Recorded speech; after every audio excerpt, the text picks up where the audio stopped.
Welcome to our special documentary exploring the remarkable journey of MTA International. Established in 1994, MTA has grown from its humble beginnings into a global broadcasting network. In the early days, MTA faced significant challenges with limited resources. The teams would rely on overwriting tapes to make room for new programming material, and the departments would operate with minimal people overseeing major departments. Despite these challenges, the visionaries behind MTA remained steadfast in their mission to provide quality content to a global audience. Under the guidance of Hazrat Khalifatul Masih, MTA has advanced in every technological aspect imaginable. Today, MTA International operates 10 channels, broadcasting 24 hours a day, 7 days a week, reaching audiences in multiple languages. From its early days and a single broadcasting studio, MTA now has numerous studios worldwide. Join us as we delve into the challenges, the history, and the triumphs that have shaped MTA International into the inspiring, spiritual, and influential media network. This is MTA in the Making.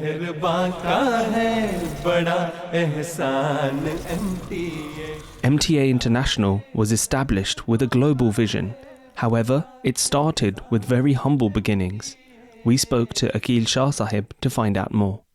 So Akil Shah Sahib, you're the head of Department for Transmission. When MTA was first established, what was your role and how were the divisions within MTA and the development of the various departments? And when we started, it was one of the most difficult stages, I would say, because there was no equipment. Most of the investment had gone into an uplink truck, and technology at that time was very, very expensive. So if we were thinking of buying or purchasing any broadcast level equipment, it was out of reach. Super VHS, and that will be affordable. So some investment was put into that, but then again, we had to think about what type of recording machines and what do we do with them, where we acquire them from, what sort of budget will go in there. So the only thing which I could think and suggest was semi-professional equipment, where at least we could have some edit functions in them. Super VHS was targeting the professional market, where for the conference and enthusiasts and other things. In terms of acquiring equipment and storing the equipment, what were some of the challenges and how did you overcome those challenges that you faced? That was another very challenging thing. We didn't have a place to store, to be honest. Jamaat already was finding it difficult in Fazl Mosque, even for the offices and other things. So our routine was that after work, after 6 o'clock, we used to get the 3-4 of us, and we used to store everything. There was a stage, and there was a little storage we found under the stage. We used to store everything under that stage. And when we used to go there, we didn't have any room to work from. So the first challenge was every evening was to find an empty place or corner or somewhere where we could do the setups. This is the only reason we used to start late. So that by the time we used to start work, it used to be after Isha. How did you acquire the studio space for MTA? It was only after quite a few months that Hazrat Khalifa Rabi Hazur found out that this is how we are working. So Hazur called us, and Hazur asked me, how have you people been working? So, as you instructed, we are producing programs, so that's fine, but I heard you don't have any place to work from. So we will struggle, but we are managing. I said, no need to struggle, okay, come with me. Hazur got up from his office and took my hand, and he took us with him. And he said, whilst we were walking, he said, can you suggest any place for a studio for yourself? So you can make a studio. So there's a building across the road, which recently purchased, or not across the road, inside here. I said, I have no idea about that. So Hazur took us into the offices upstairs. And he said, okay, have a look, which one you like. So I kept quiet because all these Tabshir and Mal offices, they were there. Hazur had a look, and Hazur looked at the size of the place, and he said, I think this will be suitable for you. So Hazur, whatever is your wish, whatever you say. That was the first purpose-built studio which we made ourselves, designed structured, everything done by ourselves. Even the carpentry was done. Because those were the days when we were too enthusiastic. MTA International holds invaluable treasures dating all the way back to the inception of the Ahmadiyya Muslim community. Countless memories of Khulafa and historic milestones of the community have been carefully preserved by MTA International. We spoke to Shahid Ahmed Sahib to find out more. These tapes and recordings were stored in VHS format. Was there a particular type? How did the quality advance, and how did you kind of store it initially, and how is it stored now? I mean, if we look at that era of technology, we were going with the best available format at that time. It was the LUS design, and VHS was the go-to format at that time. All the Friday sermons and question-answer sessions, which were recorded almost every day, were recorded on VHS. Okay. At that time, MTA chairman went to Hazrat Khalifatul Masih IV, Rahimahullah, and presented this problem that we are running out of space for tapes. And then he came out of that mulaqat, walked with chairman of MTA to Mahmood Hall, and looked around, and he said, "Ye jo diwar hai, iske saath bana le shelves." And he said, you make these shelves in a way that you stack 2 tapes behind each other. Okay. So as a depth of 2 tapes. Yeah. And at that time, we were using Betacam and Super VHS. Betacam mainly for the archive purpose, and Super VHS as a backup. And then after a year or so, that we ran out of that space as well. Same problem presented to Huzur again. And Huzur very graciously upstairs in his residence gave part of his own library to MTA to store tapes. How is things stored and managed today? At particular time now, we are completely tapeless. MTA is a tapeless environment, and all the old programs and new programs have been digitized. The programs are stored on huge servers. A large part of the MTA International pioneering team and present-day team are members of the Lajna Imaila, the women's organisation within the Ahmadiyya Muslim community. We spoke to Rakiba Gulzar Sahiba as she explains how the Lajna prioritised their service to MTA above all else and overcame various challenges despite the adversity. The Lajna used to come early in the morning. Some of them used to come at Fajr time, and they would do the namaz and then stay and then have some breakfast in the Mahmood Hall, and then to start the hard work. But whatever I learned from the gentlemen, I had to pass it on to the new girls. The teams would create a schedule. And at that time, we didn't have any of the latest technology. We had to do the timings by hand manually. We add on all the timings as we go. And there again, if there was any mistakes done, for example, if the Lajna add 1 hour instead of 1 minute to the previous program, the next program goes haywire and it was completely wrong. So they had to do it again and again. As we went from 3 to 6 to 9 hours, we went to 12 hours. Of course, we needed more stuff, and then we needed more room as well.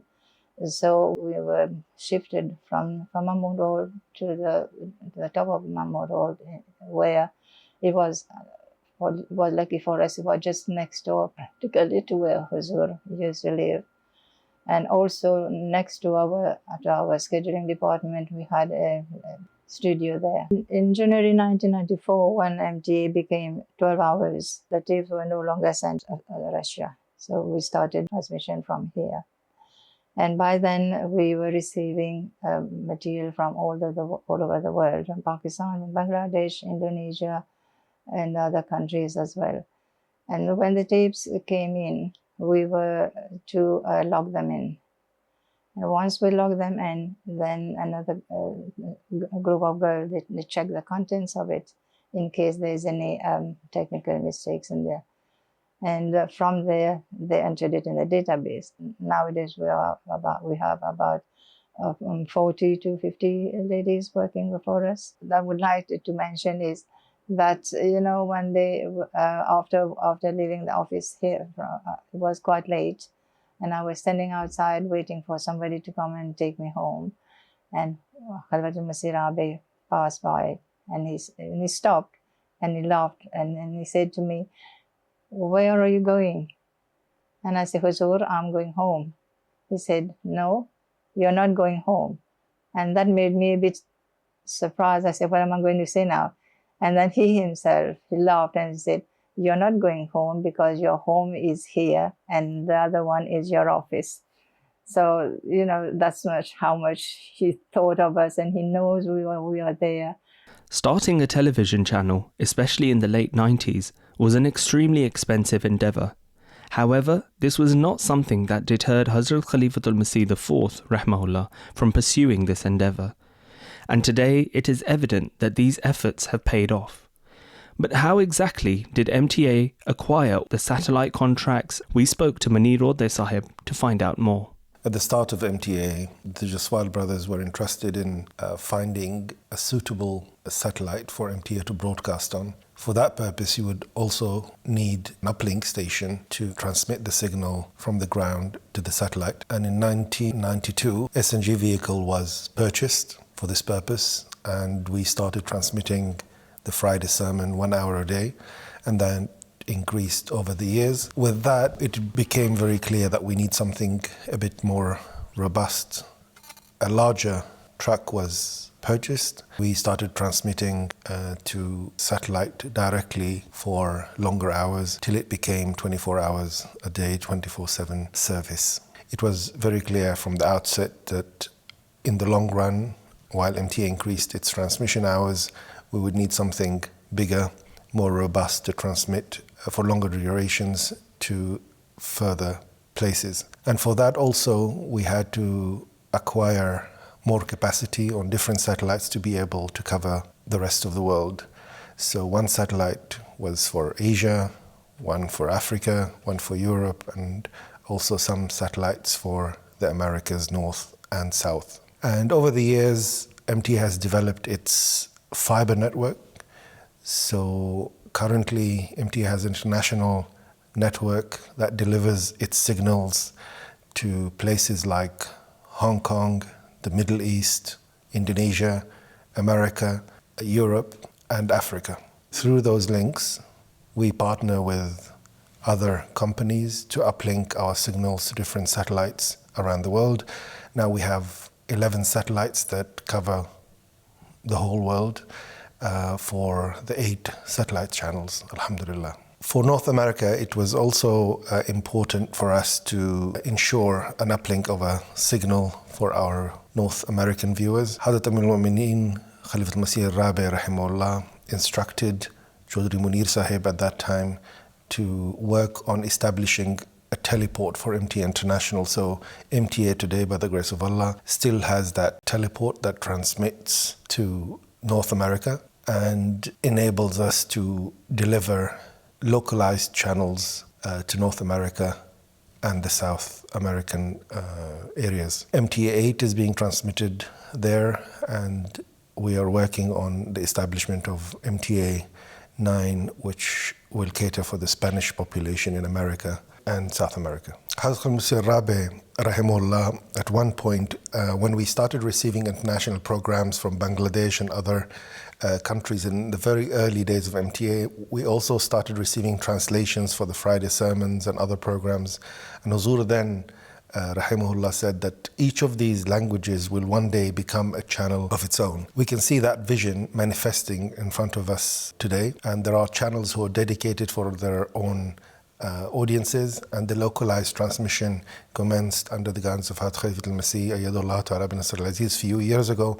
Now we have 8 channels that are catering for localized services, tailored and made for the local audiences in Asia, the Far East, Australasia, Africa has 2 channels, Arabic channel, channels in Gambia, channels in North America, and South America, as well as Europe, by the grace of Allah. This expansion of MTA happened during the Khilafat-e-Khamisa, by the grace of Allah, with the close guidance of Hazrat Amir al-Mu'mineen Ayyadahullah Tabaraka Rasul Aziz, the network of MTA and the presence of MTA studios has increased significantly around the world. And by the grace of Allah, we have more than 20 studios and bureaus around the world that are working and making programs for MTA channels. There is one unique thing about MTA, which is also recognized by the industry, is the amount of channels that we deal with. Not many channels around the world, and I don't actually know of any that has over 26 languages that are delivered over its networks, as well as the subtitling languages are being produced currently and made available on online services, as well as the linear services on satellite and terrestrial channels that MTA has. By the grace of Allah, these technologies are being adopted in MTA and utilized for the service of propagation Islam, Ahmadiyya around the world to the best of our abilities. खुदाए मेहरबान का है बड़ा एहसान MTA